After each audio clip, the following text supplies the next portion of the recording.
Hi, my name is Diana Pastora Carson. I am an educator, writer, speaker, and podcaster, and I am the founder of Beyond Awareness. I have had a lot of my friends ask me about what kinds of books should they have in their classroom library if they want to take their kids beyond awareness.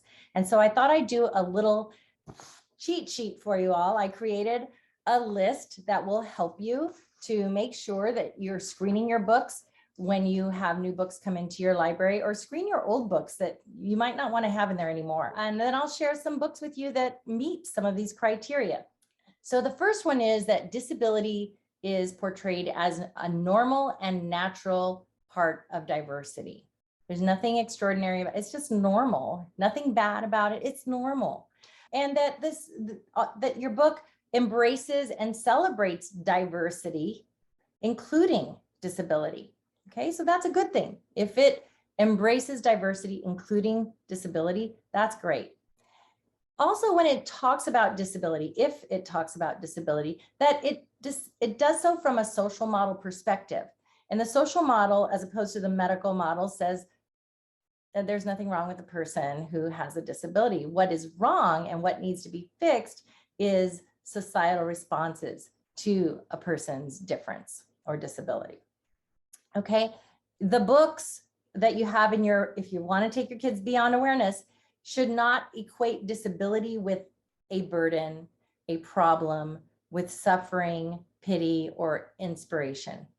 Okay, so inspiration based on the disability solely. But it should emphasize societal barriers that are disabling to people. Any book in your Beyond Awareness library should not use stigmatizing or ableist language. For example, wheelchair bound, or suffers from, or inspirational or inspiring, again, solely based on a person's disability.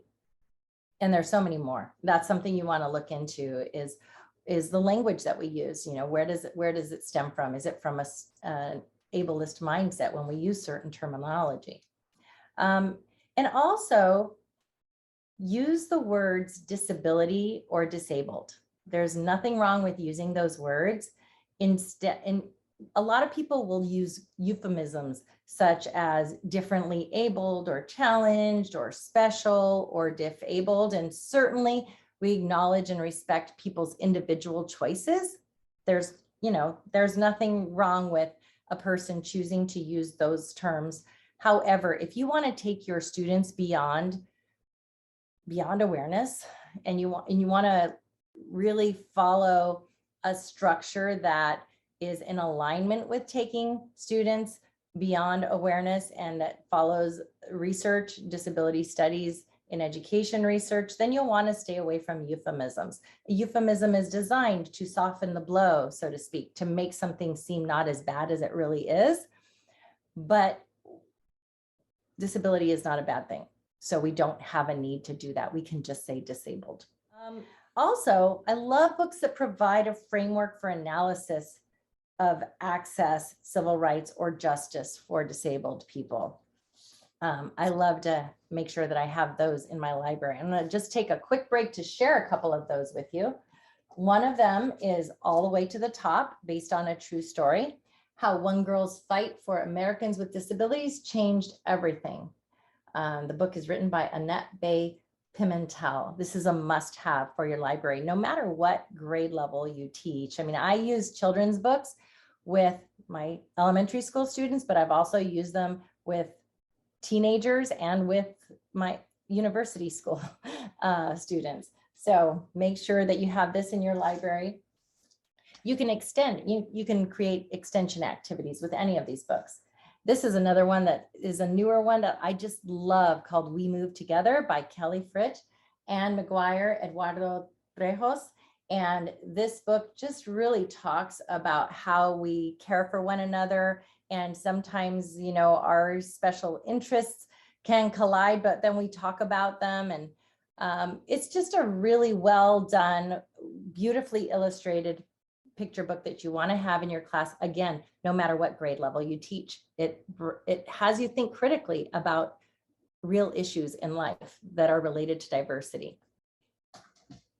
And then another one that specifically is one that will provide a framework for analysis of access, civil rights, and justice for disabled people is my book, Ed Roberts, Champion of Disability Rights, which I wrote because there wasn't enough out there about champions of disability rights. And my intention was to have a series of books, which, who knows, maybe somebody watching this will have access to a grant that I could get to write some more books. But I love Ed Roberts' story, and I definitely think you should get it. And there's one by Judy Heumann now also, and I cannot find it, but it's Rolling Warrior. You'll want to get Rolling Warrior by Judy Heumann for your, and that's a chapter book that you can use for upper graders in elementary school and your teenage students in middle and high school. And so I'm going to go to the next page, page 2 of my checklist. Your books should promote inclusivity and belonging for all people, including disabled people from diverse and marginalized communities. Your illustrations should accurately depict any assistive technology devices, such as wheelchairs, crutches, scooters, communication devices. Okay, you want them to be accurately depicted, as well as accurately depicting physical features of characters who have disabilities.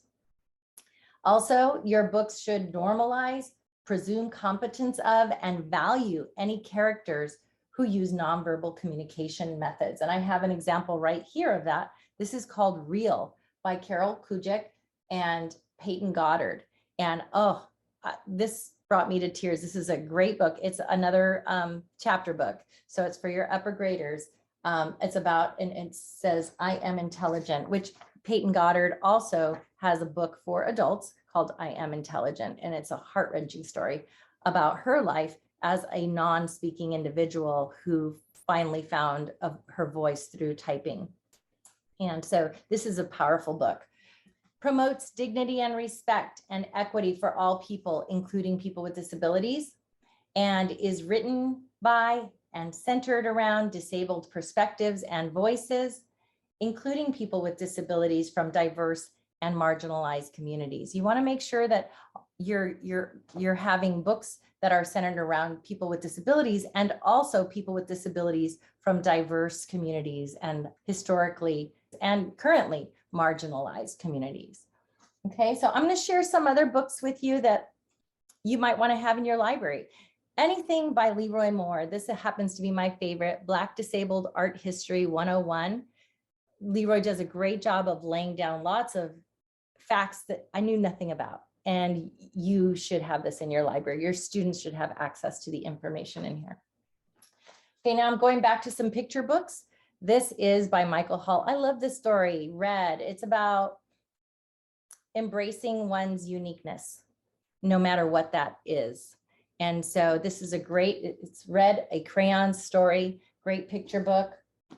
This is by Paula Kluth and Patrick Schwartz. It's called Pedro's Whale, and it's about the power of inclusivity in a classroom and flexibility. And I love this story. This is great. This is a classic Elephant and Piggy book, Can I Play Too by Mo Willems.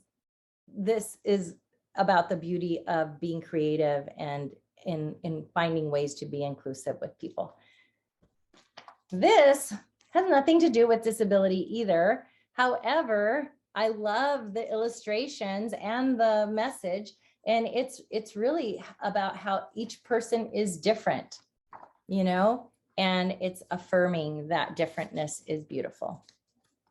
One is about the power of standing together and being a stand for one another, even in our most difficult learning times. I love this book.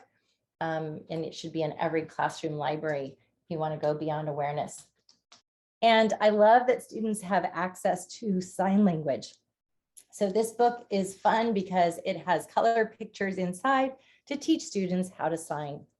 And finally, not every book has to even say anything remotely related to diversity, equity, inclusivity, access, or belonging, but just by nature of having a character who has a disability, and the book is about something completely different. I've got P is for president, and there's representation there.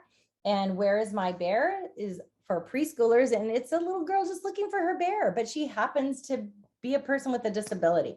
And that's not even an issue, not even brought up. It's normal and natural part of the human experience, right?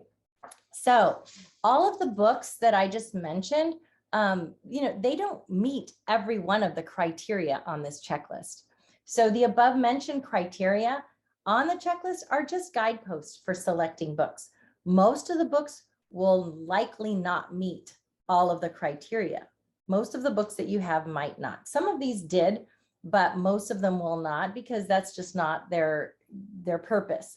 However, as you pay attention, you'll begin to notice that not all books are created equal, and you probably have some cleaning out to do of your library of books that have messages that are not in alignment with disability studies and education, not in alignment with the social model of disability, not in alignment with diversity and disability, or disability as diversity. So you'll want to be diligent in selecting books that will meet more and more of these standards, taking students and taking yourself and your colleagues beyond awareness.